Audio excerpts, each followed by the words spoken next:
After 2 years of work and a lot of money, my tech startup failed, and I'm making this video to share with you some important lessons so that you don't make the same mistakes that I did. So let's Okay. begin with a bit of context. I joined this company after it was already founded as the second employee. So we had kind of the main founder, our CEO. He had the idea, he put in a bunch of money, and then he reached out to me to kind of take over all of the engineering and actually building out the product. Now, I wasn't officially a Okay. co-founder, but I had a significant amount of equity, and I Mm. also invested some of my own money into this company. Now, Okay, so that the title is My Tech Startup Failed.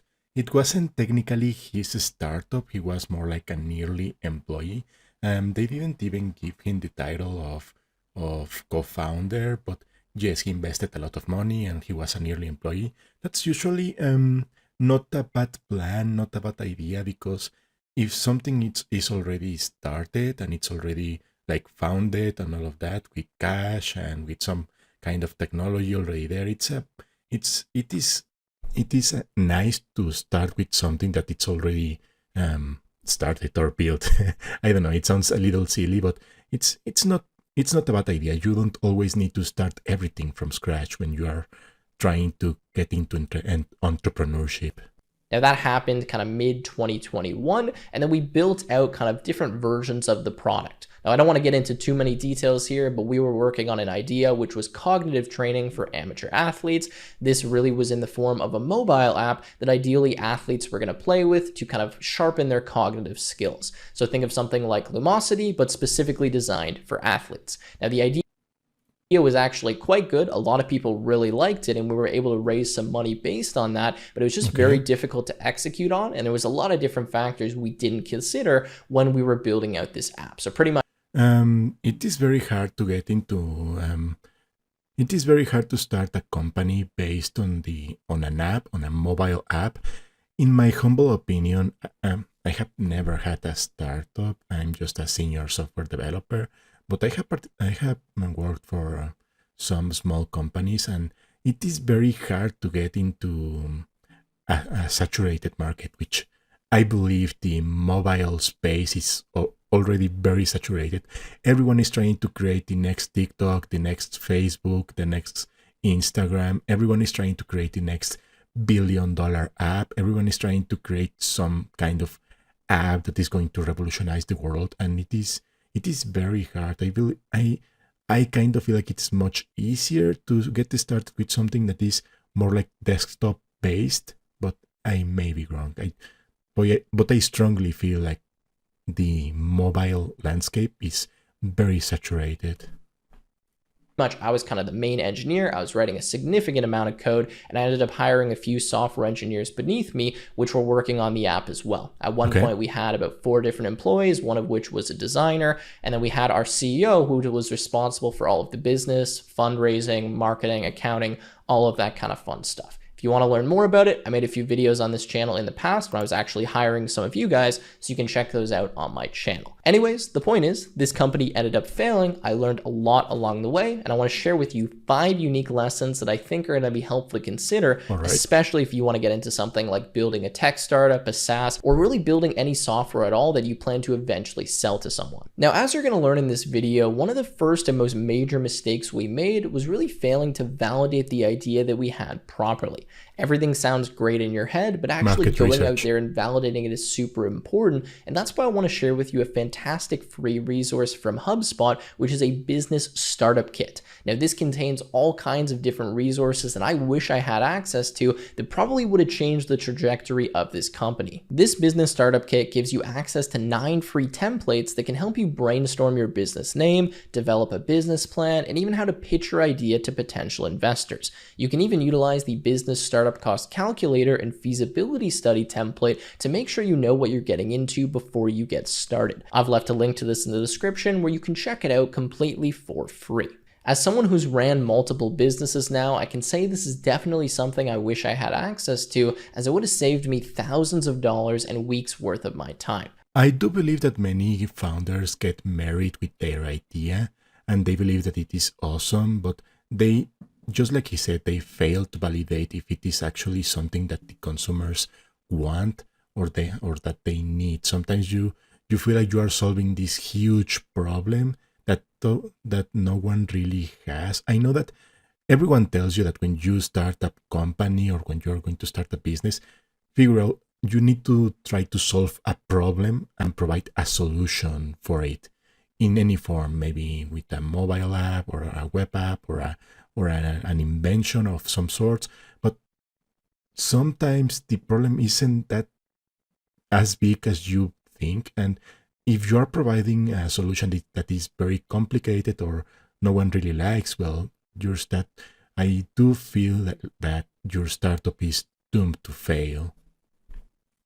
I want to thank HubSpot for sponsoring this video and providing this resource completely for free. Make sure to take advantage of it and check it out from the link in the description. Now, as I was saying, our failure to validate is really something that just started the company off on the wrong track. Yeah. What we did is we had this idea, we went to a few people, we talked to them, they thought it was interesting, we raised a little bit of money, and then we just immediately started building an app. We just got right into engineering, we started developing something, it was super exciting, we were making a lot of progress, but that whole time we weren't getting enough feedback from users. One thing that I've learned is that everything sounds good in your head. You can sit down on a table with 3 or 4 people, generate a ton of ideas and make what seems like a fantastic app or a fantastic product, but you can't really know if it's good until a bunch of users try it out. You need constant feedback super quickly, and that's something that we missed out on because we just went right into Yes, and also I would like to add that you need to make sure that the people that test your idea are actually that your users, your end users.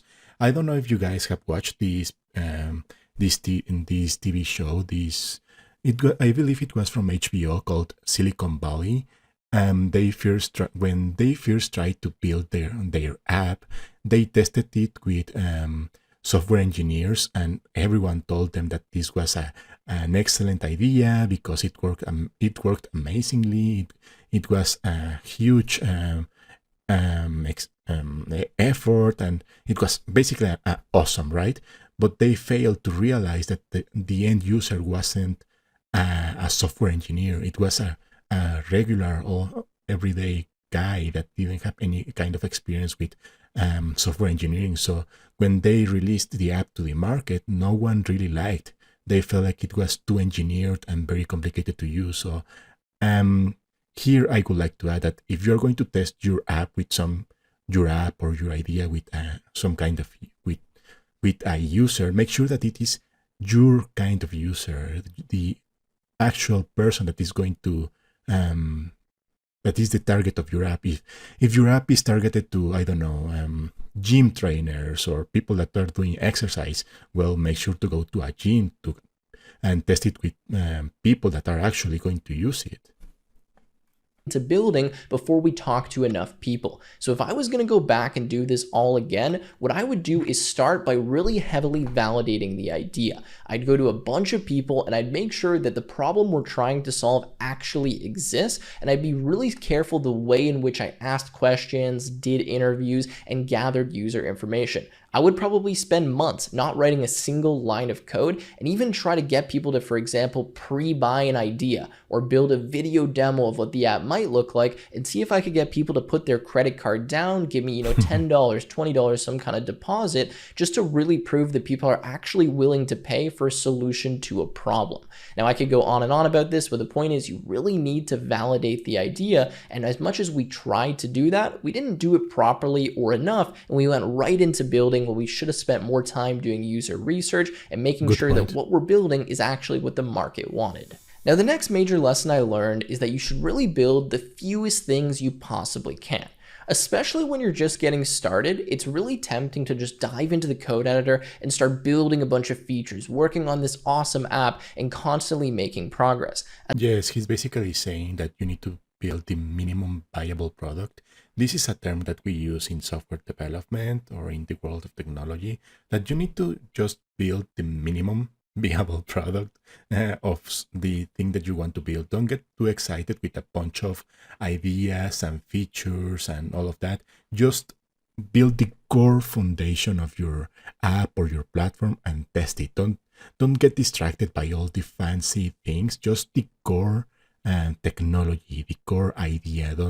Don't try to do everything at once or just for launch. As a software engineer, you like engineering, you like writing code, and I very quickly got in this habit of just waking up, building a ton of stuff, making the app better, just constantly improving it and adding all of this stuff to it when I really didn't have any rationale to be adding those different features or building more. What I've found is that simpler is significantly better, and when you're starting out, you really want to avoid writing too much code or over-engineering something, especially when you don't yet know if it's going to work. So if I was going to go back, I would start by building the absolute simplest prototype I possibly could. In our case, we ended up having an app that had like 20 different games that users could play with.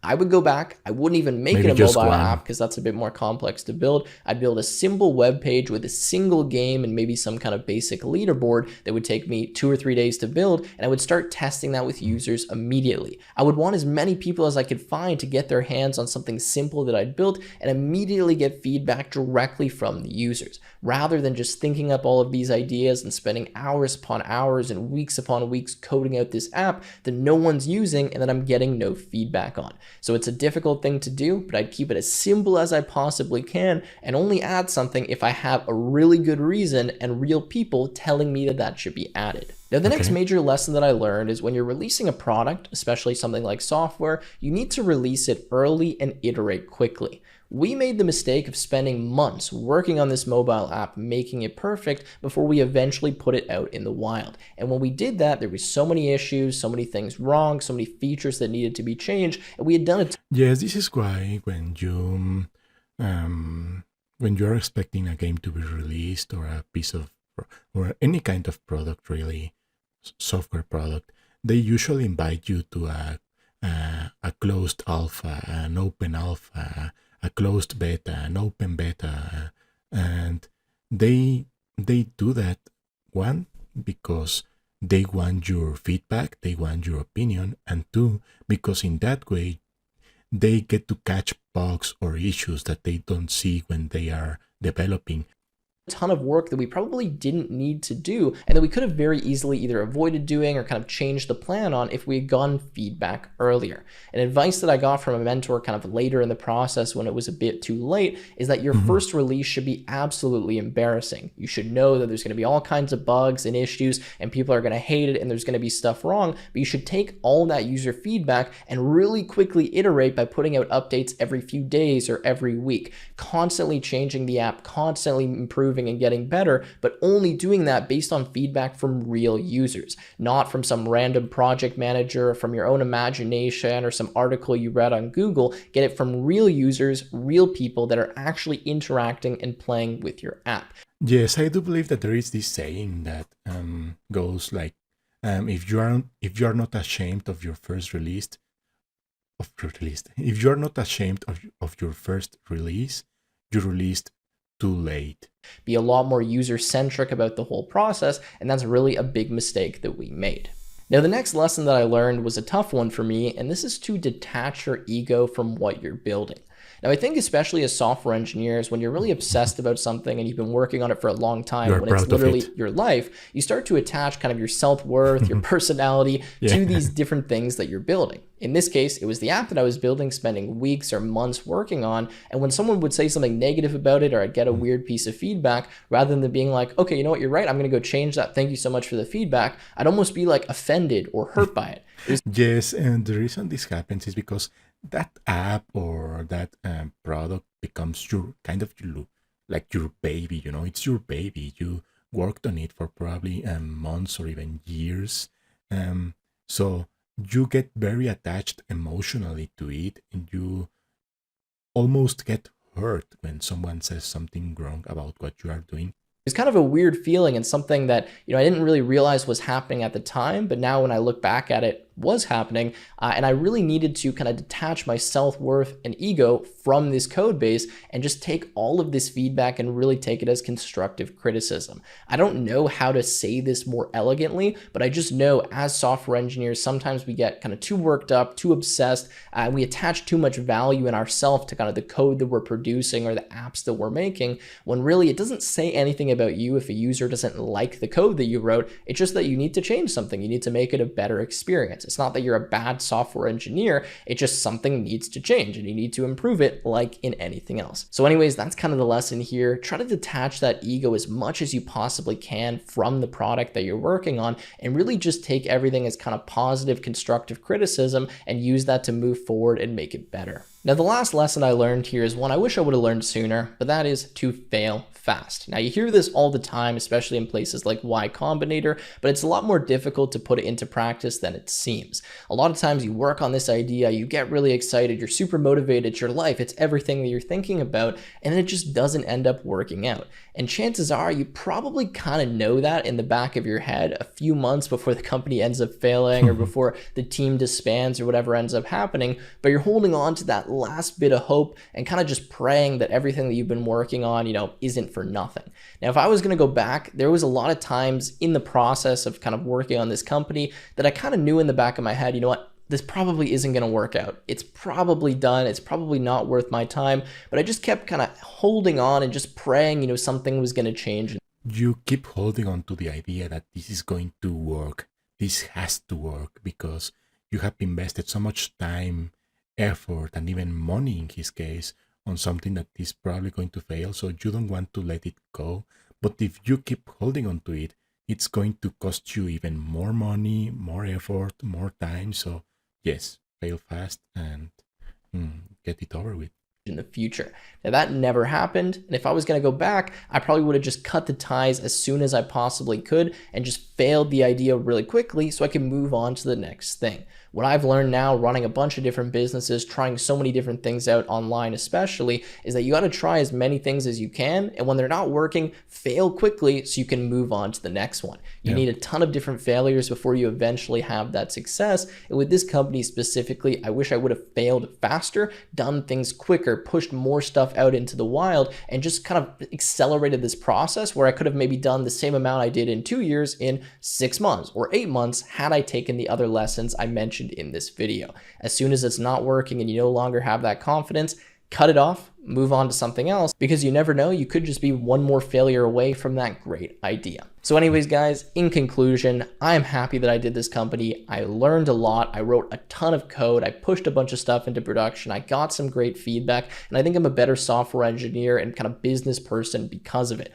I've learned a lot of lessons that I'm going to take with me to future companies that maybe I'll eventually start. And I was fortunate enough to do this at a pretty young age where even the financial loss I took, I can recover from pretty quickly. So all in all, no regrets. Here are the lessons I learned. I'm definitely going to take them with me in the future, and I hope this helped you a little bit and gave you some value. If you enjoyed, make sure you like, subscribe to the channel, and we'll see you in the next one. This was a great video. I like his